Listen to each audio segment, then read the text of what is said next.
Yo cuando era más joven era muy impaciente y quería terminar los libros rápido y si llevaba 3 meses trabajando en una novela y me atascaba y sentía que no iba lo suficientemente deprisa, me ponía nervioso, ¿no? Ahora he aprendido que a veces cuando el camino es largo es cuando el libro merece la pena. Merece la pena hacerlo, porque merece la pena recorrer un largo camino cuando es interesante y es enriquecedor,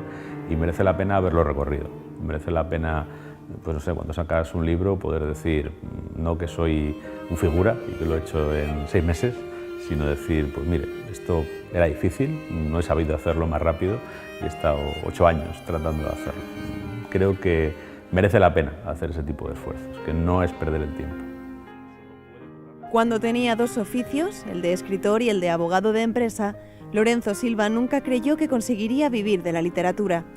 Tampoco que escribiría libros que se convertirían en películas, que crearía la pareja de guardias civiles más popular de la literatura negra española o que ganaría, entre otros, el Premio Planeta.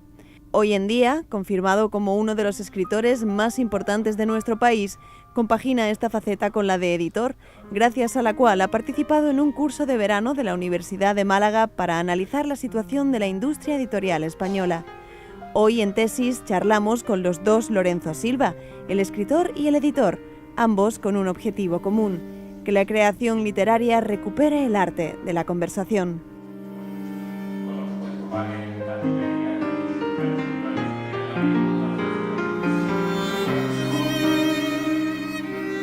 Soy un escritor que lleva el tiempo suficiente en esto como para darse cuenta de que tú realmente solo tienes un futuro y solo tienes un lugar en este mundo y en este negocio en la medida en que tengas lectores con los que aciertes a establecer una relación a largo plazo y una relación casi afectiva, ¿no? En la que digamos que lo que tú les estás ofreciendo acabe siendo una parte de su vida y de sus lecturas y de su tiempo que tiene un valor personal para ellos, ¿no? Porque realmente eso es lo que te permite estar aquí. Eso es lo que te permite, por ejemplo, que siendo tan fácil como es en España, obtener tus libros por 0 euros en uno cualquiera de los repositorios piratas que funcionan y que se abren todos los días, pues que esa persona decida irse a la librería y gastarse 20 euros. Probablemente eso requiere una buena dosis de compromiso y de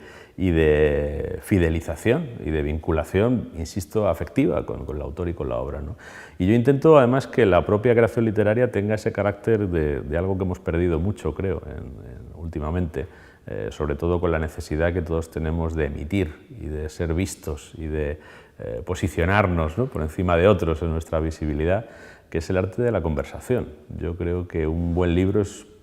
una buena conversación. Y yo el libro, cuando lo escribo, lo planteo como una conversación con otra persona, en la que yo, digamos que lanzo la conversación, pero aspiro a que esa conversación la complete alguien desde el otro lado. Los libros importantes son los libros que se convierten en una conversación, los libros en los que el autor ha hecho una propuesta y hay personas que han aceptado esa propuesta y la han enriquecido, ¿no?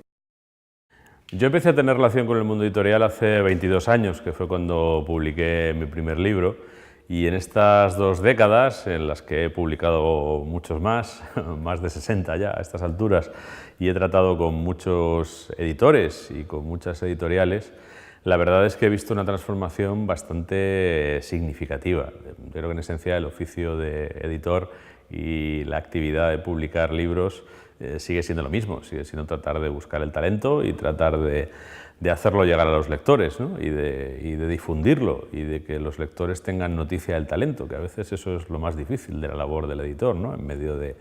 del magma de información, ¿no?, y de información además vertiginosa en el que vivimos sumidos. Pero quizá la transformación ha tenido que ver con la irrupción sobre todo del mundo digital y con el impacto de la crisis económica, ¿no?, de estos comienzos de siglo, que se han perdido pues, más de 1/3 de los empleos, se ha perdido más de 1/3 de las editoriales, de las librerías, de las imprentas, más de 1/3 de los autores o de los libros que se podían publicar, pues ahora no se pueden publicar o no tienen una retribución, ¿eh? Y en cierto modo el sector editorial en España se ha tenido que reinventar en los últimos años,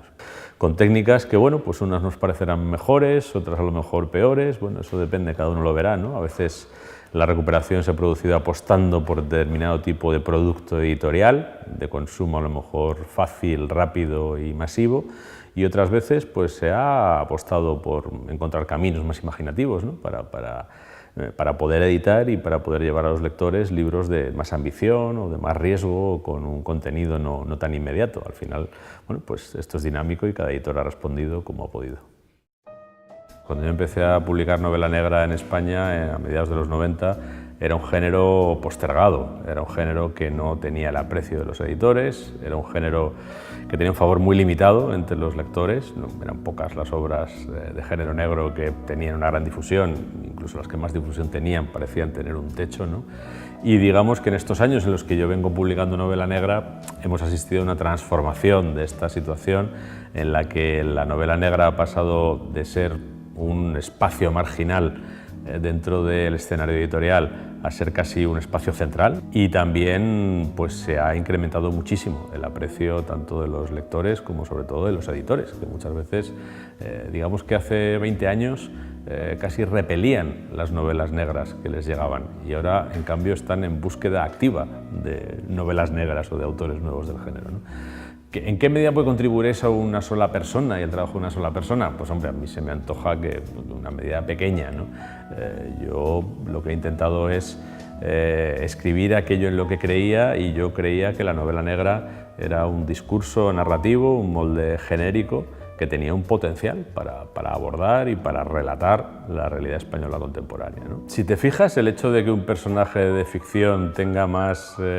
por ejemplo, un espacio mayor en la Wikipedia que su autor, es un triunfo de la ficción. Es decir,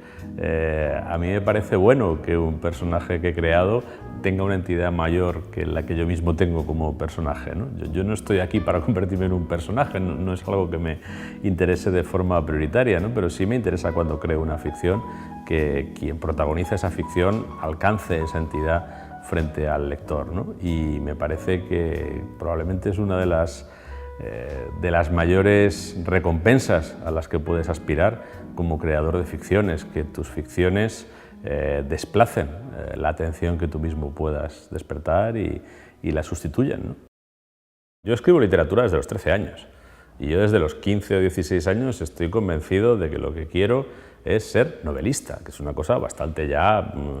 si quieres, pues un poco preocupante, ¿no? Que alguien con 16 años diga yo quiero ser novelista. Y yo desde los 16 años escribo novelas y dedico lo mejor que tengo, lo mejor de mi tiempo, lo mejor de mi mente, lo mejor de mis esfuerzos a escribir novelas. Lo que ocurre es que yo me di cuenta de que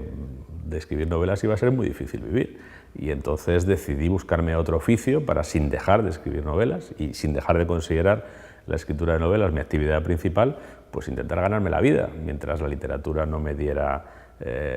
esa posibilidad, y pensé que nunca me la daría. Honestamente yo pensé que nunca podría ganarme la vida con la literatura, y tuve dos oficios durante mucho tiempo, hasta que llegó un momento en el que de repente, contra mi propio pronóstico, me empezó a ir bien en la literatura, empecé a vender libros, empecé a ganar dinero para... Bueno, yo tenía 2 hijos, para empezar, para poder sostener a mi familia, ¿no? Y eso me llegó pues después, pero vamos, mi convicción absoluta es que yo soy escritor, y de hecho yo acepté escribir sin ningún tipo de reconocimiento. La literatura, y en particular la escritura, es algo que solo lo puedes hacer si tienes una vocación, y si tienes una vocación que llega al extremo de... Yo a veces tratando de buscar una forma de definir cómo tiene que ser esa vocación, y a veces hablando con gente más joven que me dice quiero ser escritor, y digo ¿estás seguro? Y me dice sí, estoy seguro. Pues mira, yo creo que solo estás seguro de que quieres ser escritor si en este momento te representas la posibilidad de dedicar toda tu vida a escribir sin que nadie te publique jamás, y sientes que eso vale la pena. Si no tienes esa convicción, es mejor que lo dejes. Es mejor que lo dejes porque no tienes la vocación suficiente, no tienes la pasión suficiente para meterte en este lío, en una profesión en la que es muy difícil salir adelante, en la que es muy difícil ser reconocido, en la que es muy fácil tener sinsabores, en la que es muy fácil fracasar, en la que es muy fácil que alguien diga de ti o de tu obra cosas que te van a herir, y que si tú no tienes esa convicción de que es algo que no tienes más remedio que hacer en la vida, pase lo que pase, casi es mejor que no lo hagas. Dedícate a cualquier otra cosa.